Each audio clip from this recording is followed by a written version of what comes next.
Bonjour et bienvenue sur Multimodal, la chaîne transport.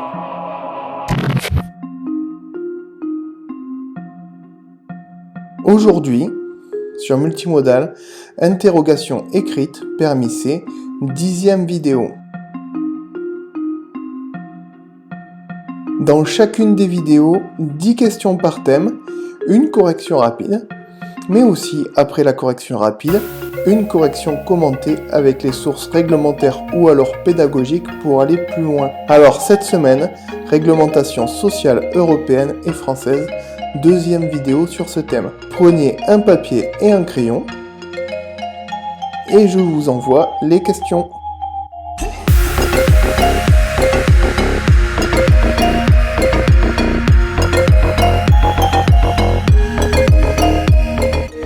Voilà les questions.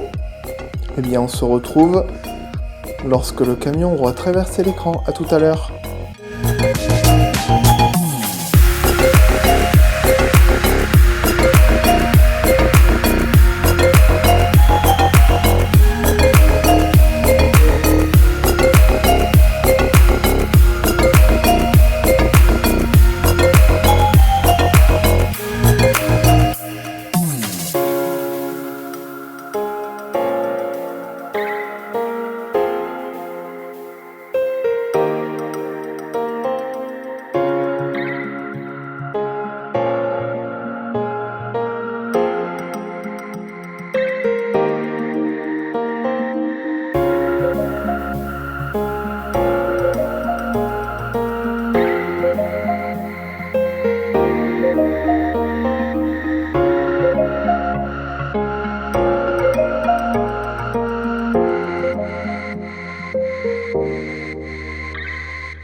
Alors, vous avez fini?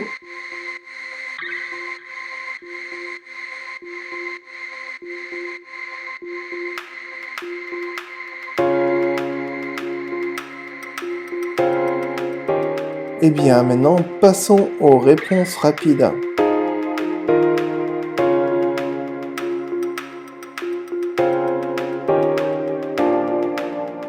Voilà pour les réponses rapides. Alors, est-ce que vous avez eu 10 sur 10? Oh, je parie que oui, hein. Eh bien, passons maintenant aux réponses commentées. Allez, c'est parti. Le conducteur d'un véhicule de dépannage est-il soumis à la réglementation sociale européenne dans un rayon de 100 km autour de son point d'attache? Eh bien, la réponse est non, et on trouvera cette référence dans l'article 3 du règlement CE 561/2006. On va beaucoup en parler dans cette vidéo. Le présent règlement ne s'applique pas au transport routier effectué par, et dans la catégorie, on trouvera les véhicules spécialisés de dépannage opérant dans un rayon de 100 km autour de leur point d'attache. Donc, les dépanneurs qui opèrent dans un rayon de 100 km ne sont pas soumis à la RSE. Attention, dès lors qu'on dépasse les 100 km, eh bien, on est soumis à la RSE, je pense par exemple au convoyage. Et si on passait à la question suivante, ou plutôt les questions suivantes, car j'en ai regroupé 3, même si ce ne sera pas forcément dans l'ordre du questionnaire. Alors, les 3 questions sont: le conducteur peut-il bâcher ou débâcher son véhicule pendant une pause?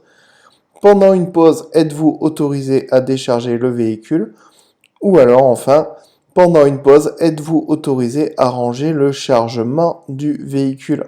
Eh bien, les réponses, ça va être non, non, et bien encore non.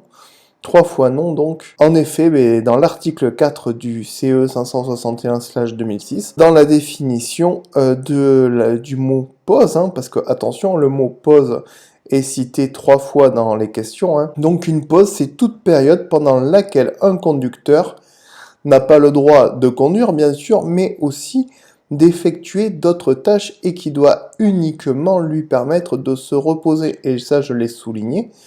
Donc, bâcher, débâcher pendant une pause, décharger un véhicule pendant une pause ou ranger son chargement pendant une pause, eh bien, c'est strictement interdit.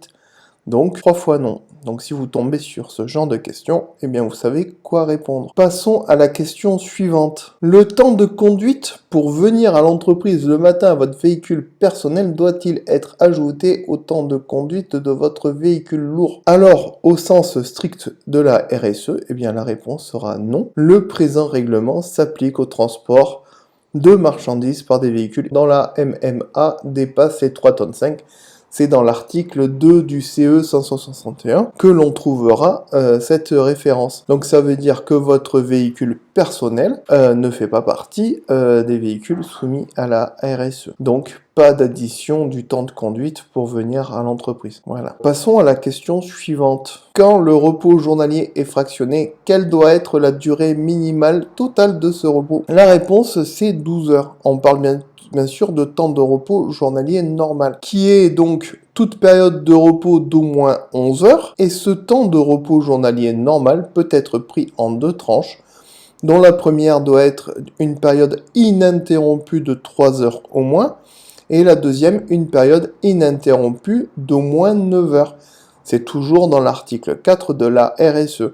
Et donc quand on compte 3 plus 9, eh bien ça fait bien 12 heures de repos. Donc si on se réfère à ces minima, cette durée sera donc de 12 heures. Voilà pour cette question. Allez, passons aux 2 prochaines questions. Quel symbole devez-vous afficher sur l'écran du chronotachygraphe numérique lorsque vous nettoyez votre véhicule? Ça rejoint nos questions sur la pause. Eh bien, la réponse, ça va être marteau, ou le symbole les marteaux. Et dans l'article 4.e, autre tâche, toute activité à l'exception de la conduite définie comme temps de travail à l'article 3, etc., etc. Ensuite, quel symbole devez-vous afficher sur l'écran du chronotachygraphe numérique lorsque vous partez déjeuner? Eh bien, la réponse, ça sera repos ou alors le symbole du lit. Dans le point F de cet article 4, c'est pour ça que j'ai regroupé les 2 questions. Repos, toute période ininterrompue pendant laquelle un conducteur peut disposer librement de son temps. Et donc, manger est une façon de disposer librement de son temps. Si nous passions à la question suivante. Quelle est la durée de validité de votre carte conducteur? Eh bien, on va trouver la réponse 5 ans. Tout simplement sur le site de Chronoservice. J'ai pas été chercher de texte réglementaire pour ça parce que c'est marqué sur toutes vos cartes qui sont en circulation. La carte conducteur associée au chronotachygraphe a une validité de 5 ans. Voilà, simple, clair et précis. Passons à la dernière question. Quelle est la durée maximale autorisée de conduite pour un conducteur de camion? La réponse sera 4h30 et on trouvera cette référence dans l'article 7 de notre RSE. Après un temps de conduite de 4h30, un conducteur observe une pause ininterrompue d'au moins 45 minutes à moins qu'il prenne un temps de repos. Voilà pour ces 10 questions RSE. La semaine prochaine, ça sera encore de la RSE. Mais merci d'être arrivé jusque là. Et si vous voulez aider la chaîne gratuitement et tout simplement, un petit pouce bleu permet d'aider au référencement de la chaîne et cela nous permet de remonter lorsque les gens extérieurs veulent faire des recherches sur le permis C. Pour ne pas louper les prochaines vidéos, c'est tout simple, eh bien abonnez-vous si c'est pas déjà fait et actionnez la cloche, comme ça vous recevrez des petites notifications. Alors vous voyez la durée de production de la chaîne, c'est environ une vidéo par semaine, autant vous dire qu'on vous ennuie pas trop avec ça.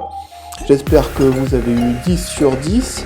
Si vous avez des questions, n'hésitez pas à commenter sur le fil, c'est fait pour ça. Je réponds assez rapidement aux questions. Tout simplement, je vais vous souhaiter une bonne fin de journée ou de nuit ou à quel moment vous verrez cette vidéo là. C'est ça l'intérêt de YouTube. Et je vous dis à bientôt sur Multimodal. Ciao!